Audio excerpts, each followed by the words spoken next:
لەگەڵ هەڵگیرسانی شۆڕشی نوێی گەلی کورد بەڕابەرایەتی یەکێتی نیشتیمانی کوردستان لە ساڵی 1976 کۆمەڵێک گەنجی خوێنگەرم و تێکۆشەری کورد لە شاری بەغدا ڕێکخراوی هەڵۆی سووریان دامەزراند.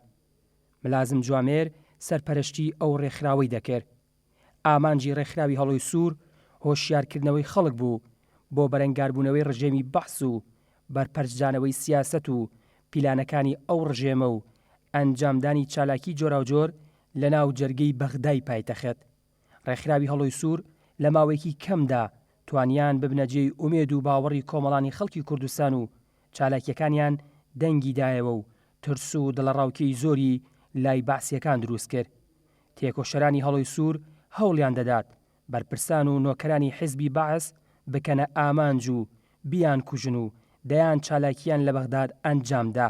هەروەها هەوڵی کوشتنی سەددام حوسێن و تاریق عەزیز و کۆمەڵێک بەرپرسی باڵای دیکەی حیزبی بەعسیاندا. تێکۆشەرانی ڕێکخراوی هەڵۆی سوور بریتی بوون لە ملازم جوامێر، جەمال ئیبراهیم سەعید، سەلمان داود حەسەن، سەلام عەبدوڵڕەزاق، وشیار عەبدولقادر و عادل عەبدولکەریم. بەهۆی دزەکردنی سیخوڕێک بۆ ناو ڕێکخراوەکە زۆرینەی ئەندامانی ڕێکخراوەکە کەوتنە دەستی دوژمنەوە و دەستگیر کران.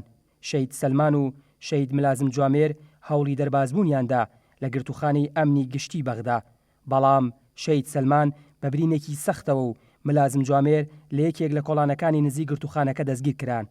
دوای ئەشکەنجەیەکی زۆر لە دادگایەکی نادەتپەروەرانە بڕیاری لە سێداردانیان بۆ دەرکرا.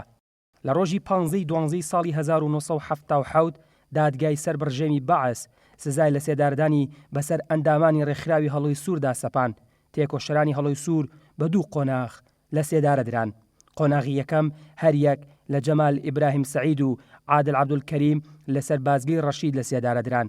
قۆناغی دووەمیش هەریەک لە ملازم جوامێر و سەلمان داود حەسەن، سەلام عەبدوڵڕەزاق و وشیار عەبدولقادر لە ڕۆژی 10 نیسانی ساڵی 1970 لە ئەبوو غرێب لە سێدارە دران. شەهید ملازم جوامێر ناوی تەواوی جوامێر سایە میرە، ساڵی 1947 لە گوندی کیبراتی سەر بە مەندەلی لەدایک بووە. لە لاوێتیەوە ڕۆڵی گەوری هەبووە لە بڵاوکردنەوەی هۆشیاری نەتەوەی و نیشتیمان پەروەری لە مەندەلی. ساڵی 1972 کۆلێژی سەربازی لە بەغداد تەواو کردووە و پلەی ملازمی دووی وەرگرتووە. ملازم جوامێر ساڵی 1975 پەیوەندی بە کۆمەڵی ڕەنجەرانەوە کردووە و ساڵی 1976 یەکەم مەفرەزەی چەکداری لە قەرەداغ دروست کردووە و هەتا دوا هەناسەیش هەر قارەمانی ناو زیندانەکان بوو.